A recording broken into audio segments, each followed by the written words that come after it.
আপনাদের দিলে কি গুজরেছে আমি জানি। আপনাদের সাথে একাত্মতা প্রকাশ করার জন্য এখানে এসেছি। তার আগে কিছু কথা। আমি বাংলাদেশ জাতীয়তাবাদী দলের একজন কর্মী। আমাদের নেতা শহীদ রাষ্ট্রপতি জিয়াউর রহমান বাংলাদেশের সংবিধানে প্রথমবারের মতো বিসমিল্লাহির রহমানির রহিম সংযোজন করেছিলেন।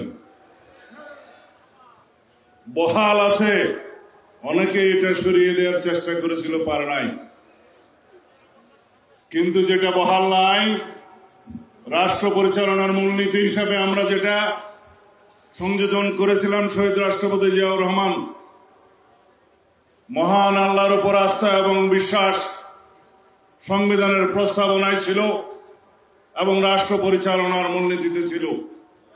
অনুচ্ছেদ 8 মধ্যে সেটা তুলে দেওয়া হয়েছে, আপনারা জানেন। আপনারা কি চান সেটা আমরা পুনর্বহাল করি? আওয়াজ তো কম। আপনারা চান সেটা পুনর্বহাল হোক? ইনশাআল্লাহ সেটা আমরা পুনর্বহাল করব।